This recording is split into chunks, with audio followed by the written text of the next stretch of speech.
Merci Serge. Serge au passage, mon neveu, merci pour la pique. Alors, c'est une question importante. Je crois que je vais essayer de répondre de façon globale. Mais je vais partir d'un exemple concret. Vous savez, après une vingtaine d'années dans les forces armées, j'avais commencé à être frustré par rapport à un certain nombre de choses.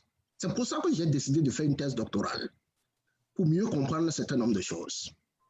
Et mes recherches m'ont amené dans plusieurs sens. Et ici, je voudrais prendre un sens tout simple. Je voulais comprendre, au moment de nos indépendances, quelles étaient les pesanteurs, quelles étaient les pesanteurs qui ont fait que nous avons pris la direction que nous avons prise finalement. Parce qu'en comprenant ça, nous pouvons prendre d'autres décisions aujourd'hui pour changer de paradigme, changer de direction. Et donc, mes recherches m'ont amené à fouiller les archives de la Maison-Blanche, à fouiller plusieurs d'autres archives de l'État américain, et voici ce que j'ai découvert. À la veille des indépendances, dans les années 50, les États-Unis n'étaient pas pour l'indépendance des pays africains. Et le président Eisenhower, général et passé président, sa crainte, c'était que les nouveaux dirigeants africains, si on leur donnait l'indépendance, qu'ils n'étaient pas suffisamment mûrs, qu'ils ne comprenaient pas suffisamment les enjeux stratégiques de ce moment-là, et qu'ils allaient ouvrir la porte aux soviétiques qui allaient infiltrer et prendre l'Afrique en otage. Et donc, quelle a été leur réponse? Ils ont dit aux Français, aux Britanniques, si vous voulez accorder l'indépendance nécessairement, voici ce qu'on va faire. Il vous faut mettre en place des mécanismes qui vous permettront de continuer à tenir ces pays une fois indépendants. Ils ont ajouté un deuxième volet à leur stratégie, c'est de mettre en place des régimes forts dans les pays africains une fois indépendants. Le troisième volet, c'est d'apporter un semblant d'aide économique et d'envoyer des missionnaires pour s'attirer la sympathie des pays africains. Je vous cite là, mot pour mot, des choses qui sont dans les archives de la Maison-Blanche que j'ai consultées de mes propres yeux. D'accord?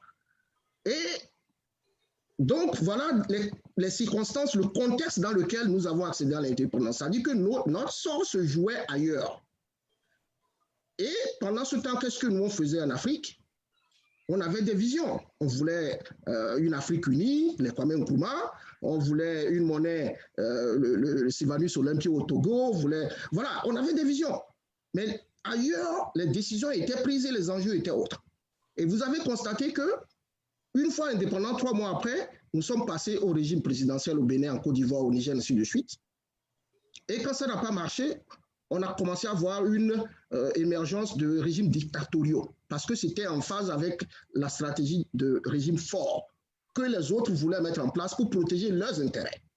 D'accord? Et que nous avons gardé jusqu'à aujourd'hui. Le régime politique qui les arrangeait, c'est ça que nous avons conservé jusqu'à ce jour. Régime fort. On nous a mis ça dans la tête et nous n'avons pas réussi à nous en départir. Deuxième chose, mettre en place des mécanismes pour nous soutenir. C'est ce qui explique les accords secrets qui ont été signés entre la France et les pays africains, francophones de l'époque.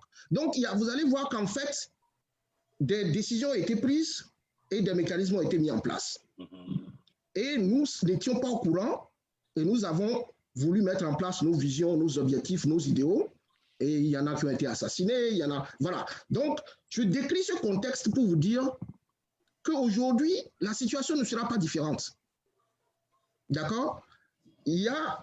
C'est exprès que je suis parti de cette première présentation sur le monde en 2050. Parce que c'est ça qui va définir les comportements, les réactions des uns et des autres. Donc, si aujourd'hui, nous voulons mettre en place un système qui nous protège, il nous faut tenir compte de ces deux réalités dont j'ai parlé tantôt, la géopolitique et la politique intérieure. Et moi, après mes recherches, ayant pris en compte tout ça, certains d'entre vous savent, je suis porteur d'un modèle politique que j'appelle concentration. Et en fait, ce qui est proposé dedans, c'est un modèle pour d'abord stabiliser la politique intérieure. Parce qu'en fait, c'est là notre vulnérabilité. Et Serge parlait tantôt de la capacité à bien gouverner. Moi, je suis de ceux qui pensent que depuis 1960, nous avons eu des gens qui avaient de bonne volonté. Ils n'étaient pas tous de mauvaise foi. Ils n'étaient pas tous incapables. Et donc, s'ils n'ont pas réussi, c'est parce qu'il y a des pesanteurs. Donc, ce que nous avons à faire, c'est de mettre en place un système qui essaye de nous mettre à l'abri d'un certain nombre de pressions, extérieures comme intérieures, et qui puisse nous permettre de mettre en œuvre une vision dans la durée. Et c'est ce que je disais tantôt, si vous avez le meilleur modèle du monde, le meilleur plan du monde, sans la politique intérieure qui est favorable et sans un contexte géopolitique favorable, vous ne pouvez pas y arriver. Donc c'est à nous de définir le contexte intérieur. Le contexte géopolitique, nous n'y pouvons pas grand-chose parce que nous ne pouvons pas contrôler les acteurs étrangers. Mais au moins, nous contrôlons notre politique intérieure.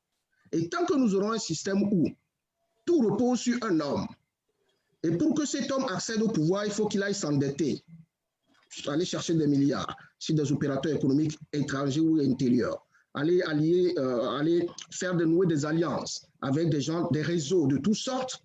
Une fois au pouvoir, il est contrôlé, il ne pourra pas mettre en œuvre sa vision, il ne pourra pas mettre en œuvre son idéal. La réforme de l'éducation, il a beau crier, il ne peut pas mettre ça en œuvre parce qu'il y a des pesanteurs, il s'est lié les mains avant même de venir au pouvoir. Voilà pourquoi il faut réformer nos systèmes politiques. Et c'est ce que je vous ai dit, nos systèmes actuels sont partis d'une volonté d'acteurs étrangers de vouloir définir un cadre qui les arrange. À nous de réfléchir et trouver le cadre qui nous arrange, nous battre, mettre en place le contexte favorable. Et une fois que le contexte est favorable, nous pouvons dérouler une vision sur 20 ans, sur 30 ans, sur 50 ans. Voilà un peu ce que j'allais dire. Et donc, pour revenir à votre question vitale, pour qu'une Afrique souveraine aboutisse un jour, il faut ces réformes à l'intérieur de chaque pays et que même si c'est 3, 4, 5 pays qui se mettent ensemble, progressivement, ils peuvent former une union qui va s'élargir. Parce que, ne l'oublions pas, je l'ai dit en 1960, l'idée de l'unité africaine était là, la volonté était là. Ils ont échoué, pourquoi? Parce qu'ils n'ont pas mis en place le contexte qu'il fallait. Donc voilà ce que je peux dire par rapport à votre question et par rapport aux critiques de mon jeune cousin. Merci.